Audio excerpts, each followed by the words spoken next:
Hi guys, तो कैसे हैं आप सब। Hope you are doing well. बहुत दिन के बाद आया है वीडियो लेके।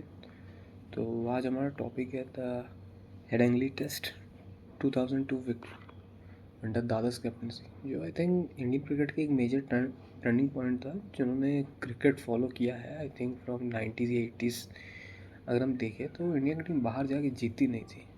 टेस्ट मैचेस हम खाली हारते थे। 90s में आई थिंक हमने एशिया के बाहर एक भी टेस्ट मैचेस जीता नहीं था।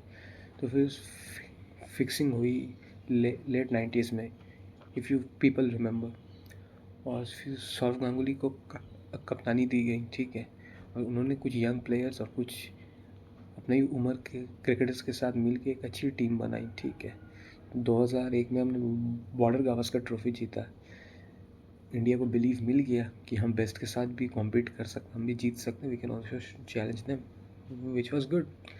लेकिन फिर भी एक मन में तो एक सेल्फ कॉन्फिडेंस का प्रॉब्लम था कि हमने ओवरसीज़ में जीता नहीं है बहुत सालों से, ठीक है। तो 2002 में इंडिया की टीम इंग्लैंड गई, जो नेटवर्क सीरीज़ हमने देखा था इंडिया कैसे जीती थी। वो फाइनल में दादा का शर्ट हिलाना, एंड्रयू फ्लिंटॉफ से बदला लेना। तो अब आते हैं टेस्ट सीरीज़ के ऊपर, ठीक है। तो हेडिंगली टेस्ट से पहले इंडिया वर वन लेन डाउन, मतलब 2 टेस्ट मैचेस हो चुकी थी। आई थिंक लॉर्ड्स वाला टेस्ट में इसमें अजीत अगरकर ने 100 भी बनाया था, लेकिन इंडिया ने ख़राब बल्लेबाजी के कारण वो मैच शायद हारा था। इफ़ आई एम करेक्ट, अगर मैं सही हूँ तो आते हैं हम थर्ड टेस्ट में हेडिंगली, जो कि one of the most defining test matches था अंडर सौरव गांगुली से लीडरशिप, ठीक है। तो it was overcast conditions, Saurabh ने, आई थिंक इंडिया ने टॉस जीता तो उन्होंने फर्स्ट बैटिंग किया था। तो डे 1 में सहवाग आउट हो जाते हैं। तो फिर संजय बांगर और राहुल द्रविड़ की एक पार्टनरशिप होती, और राहुल द्रविड़ ने आई थिंक 144 बनाया था। नासिर हुसैन ने मैच के बाद कहा था कि राहुल लुक एब्सोल्युटली अनफेस्ड, ये उनके शब्द थे, ठीक है। मतलब वो राहुल द्रविड़ को मैन ऑफ द मैच मिला था। इंडिया बैटिंग करने गई, इंडिया ने 600 कुछ रन बनाए थे, आई थिंक 650 अप्रॉक्स उतने ही होंगे।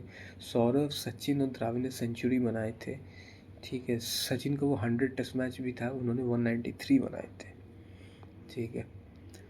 तो किसी ने सोचा नहीं था कि इंडिया की टीम उन ओवरकास्ट कंडीशन में उतने रन बनाएगी। और जो बाद में सौरव गांगुली सचिन तेंदुलकर के मिलने, और सचिन तेंदुलकर ने मिल के एलेक्स ट्यूडर और उनके जो बाकी बॉलर्स थे, उनकी जिस तरीके से पिटाई की थी वो तो अनबिलीवेबल था, ठीक है। और राहुल द्रविड़ का 144 बनाना उन कंडीशंस में, मतलब set up the tone for the victory and a famous Indian win. और हमारे जो स्पिनर्स थे उन्होंने भी बहुत अच्छी बॉलिंग की थी। आई थिंक अनिल कुंबले ने टोटल दोनों इस मिला के 7 और हरभजन ने 4 विकेट लिए थे, ठीक है। और बाकी जो बॉलर्स थे लाइक ज़हीर खान, फिर संजय बांगर का भी कंट्रीब्यूशन था विद बैट। और संजय बांगर स्कोर आई थिंक 70 रन्स, और बॉलिंग के करते समय उन्होंने 2 विकेट लिया। और बाद में अनिल कुंबले और बहुत क्रिकेटर ने कहा भी था कि one of the best wins Indian cricket की, क्योंकि किसी ने सोचा नहीं था। हाँ, हमने टेस्ट सीरीज सिर्फ ड्रॉ की, we didn't won, which I accept, but still एक टीम जो 80s 90s में हारती थी, बाहर जाके कॉम्पीट नहीं करती थी, सिर्फ घर पे डोमिनेट करना, जहाँ पे पिचेस ड्राई है, स्लो हो, बॉल नीचे आती है, वहाँ पे आप जाते हो, ओवरसीज एलियन कंडीशंस में आप जीतते हो। It's one of the best achievements during those time. और राहुल द्रविड़ का वो इनिंग्स क्या ही बोले। तो अच्छा लगे तो लाइक और सब्सक्राइब कर देना भाई लोग। मैं आऊँगा और वीडियोस हो जाएगा। एक्चुअली अभी टाइम मिल नहीं रहा है तो हम बहुत कम बना रहे हैं। आई होप कि मैं और ज़्यादा बना सकूँ। तो bye, have a nice day, take care friends.